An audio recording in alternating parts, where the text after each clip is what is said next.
मुंबई से ओपी सिंह और आप देख रहे हैं फिल्मी वर्ग विद ओपी। एनएसडी में एप्लीकेशन फॉर्म सबमिट करने के बाद आपके एप्लीकेशन फॉर्म को स्क्रीन किया जाता है। आपके एप्लीकेशन फॉर्म की स्क्रूटिनी होती है और जो फॉर्म ढंग से नहीं भरे होते हैं, गलत भरे होते हैं और जो फॉर्म शर्तों का पालन नहीं करते, उसमें जो लोगों ने मांगा हुआ है, जो डॉक्यूमेंट्स मांगे हैं, नाटकों के सर्टिफिकेट्स मांगे हैं, 6 नाटकों का विवरण मांगा है, वो सब आपने नहीं दिया, बहुत बारीकी से करते हैं, तो आपके एप्लीकेशंस रिजेक्ट हो जाएंगे।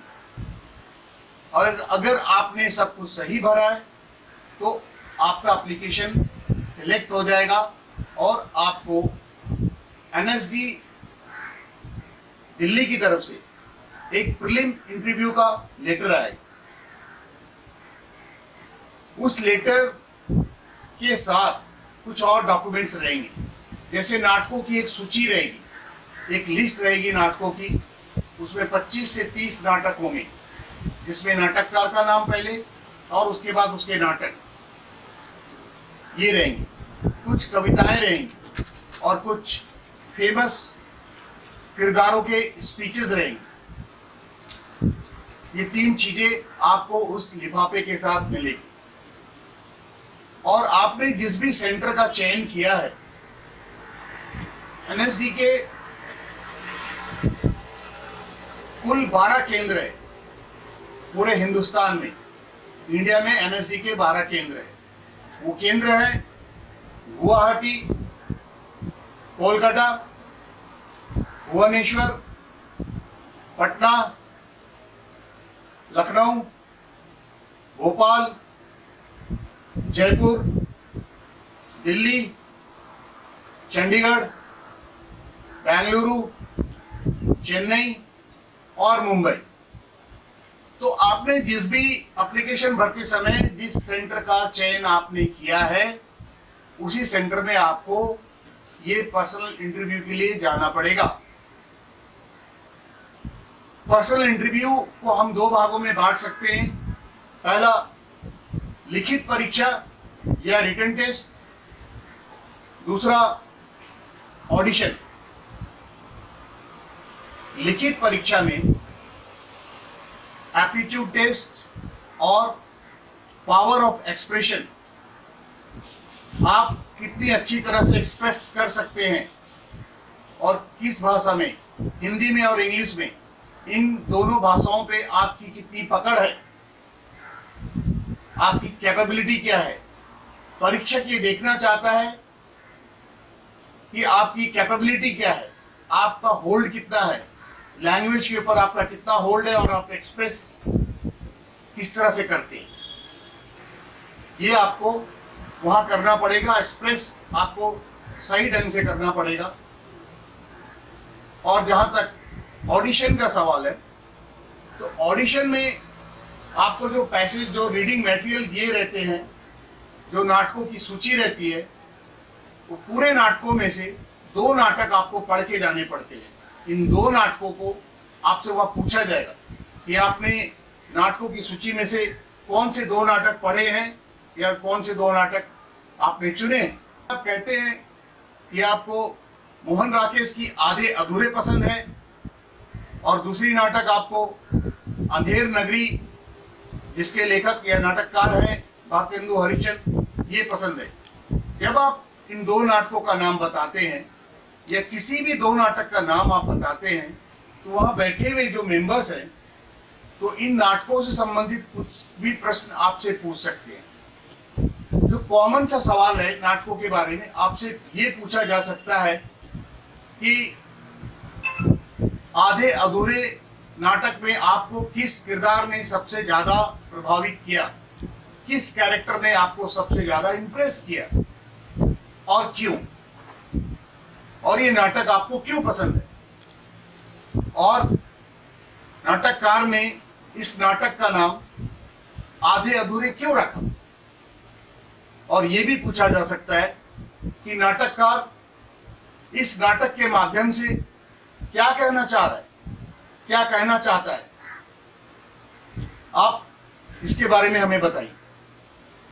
या फिर आपने जो दूसरा नाटक बोला है अंधेर नगरी, उसके बारे में भी यही सब सवाल आपसे किए जा सकते हैं।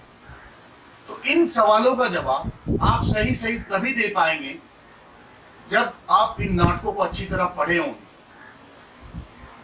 वैसे आप गूगल में सर्च करके इसके बारे में पूरी जानकारी ले सकते हैं, आपको YouTube में शायद ये नाटक भी मिल जाए, लेकिन मेरी सलाह ये है कि आप पढ़ लीजिए। ये दोनों नाटक अगर आप पढ़ लेंगे तो आपको ज्यादा फायदा होगा। Reading is always better. ये दोनों नाटक आसानी से आपको मिल जाएंगे, आप ऑनलाइन भी खरीद सकते हैं। ये दोनों नाटक मंगा लीजिए, जो कोई भी नाटक। मैंने एक एग्जाम्पल दिया कि ये 2 नाटक, आपको जो भी नाटक अच्छा लगता है उसमें से आप मंगा लीजिए और उसको पूरा डिटेल में पढ़िए। जब आप नाटक को पूरा पढ़ेंगे तो आपको सीन बाय सीन सब कुछ आपके दिमाग में यहाँ रहेगा। यहाँ आप अगर विजुलाइज करके तो सब कुछ नाटक आपके दिमाग में यहाँ चल रहा होगा। जैसे ही किसी मेंबर ने कुछ पूछा आपसे आधे अधूरे या अंधेर नगरी के बारे में, आपने पढ़ा है, आपके दिमाग में ताजा है, यहाँ है, आप फटाक से बोल देंगे। और बोलते समय निर्भीक रहिए। अगर कुछ भूल जाते हैं उसको सिंपली एक्सेप्ट कर लीजिए। Don't try to make fool of, उनको आप बेवकूफ बनाने की कोशिश मत कीजिए। आपको वहां बिंदास रहना है। ये तो हो गया नाटकों के बारे में। ये उसके बाद नाटक से संबंधित एक चीज और पूछ सकते हैं कि आपने अपने एप्लीकेशन में लिखा है कि आप 6 नाटकों में काम किए हैं, तो इन 6 नाटकों में से संबंधित कोई भी आपके पास सीडी है, कोई वीडियो क्लिप है, या फिर ये जो नाटक आपने किए हैं उसका कोई भी एक हिस्सा आप करके हमें यहाँ दिखा सकते हैं। आपको इसके लिए भी तैयार रहना पड़ेगा, क्योंकि जिन नाटकों के आपने वहाँ पे नाम दिए हैं और जो नाटक आपने किए हैं और जिसके सर्टिफिकेट्स आपने वहाँ पे लगाए हैं, वो आपसे पूछा जा सकता है, क्योंकि वो आपका एप्लीकेशन आप उनके सामने पड़ा रहेगा और देखेंगे कि आपने क्या क्या लिखा है इसमें, और उससे पूछेंगे कि भाई आपने ये लिखा है, हमें इस नाटक के बारे में बताइए, ये जो नाटक आपने लिखा है। जैसा आपने वहाँ पे लिख दिया है कि आपने बकरी की है, सर्वेश्वर दयाल सक्सेना का नाटक है बकरी। ये नाटक हम लोगों ने मुंबई में माटुंगा में किया था। अगर बहुत बेहतरीन नाटक है, अगर आपने लिखा है, एग्जाम्पल दे रहा हूं, अगर आपने लिखा है कि बकरी नाटक आपने किया है सर्वेश्वर दयाल सक्सेना का, तो आपसे पूछेंगे कि भाई मुझे इस नाटक के बारे में आप बताइएगा। आपको बताना पड़ेगा क्योंकि आपने वहां पे लिखा है। तो आप जिन नाटकों का विवरण करते हैं अपने एप्लीकेशन में कि ये नाटक आपने खेले हैं, किए हैं, उन नाटकों के बारे में आपको जानकारी होनी चाहिए, और उसके बारे में अगर आपसे पूछा जाए तो आप वहां बता सके, तो उनको लगे कि जो फैक्ट्स आपने यहाँ पे लिखे हैं वो सही है और आपने इन नाटकों में काम किया है। नाटकों के बारे में हो गए। और जो रीडिंग मटेरियल जो आपके लिफाफे के साथ आया था उसमें कुछ पोएम्स रहेंगी, कविताएं। उन कविताओं का पाठ करना है आपको वहां पे। ये सब कैसे संभव हो पाएगा? जो कविताएं हैं उसमें से आप 1-2 कविताएं ले लीजिए और घर में रिहर्सल कीजिए, और जो कवि है जिसने वो कविता लिखी है उसको समझने का कोशिश कीजिए कि उसने कविता में क्या कह रहा है। कोई भी लेखक जब पुस्तक लिखता है तो उस पुस्तक के माध्यम से कुछ कहता है। कोई भी कवि जो कविता लिखता है तो कविता के माध्यम से भी कुछ कहता है। तो आपको ये जानकारी होनी चाहिए कि वो क्या कह रहा है, उसी हिसाब से आप एक्ट करके कविता पढ़ सकते हैं। पूरी कविता याद कर लीजिए और एक्ट करके बताइए वहां पे।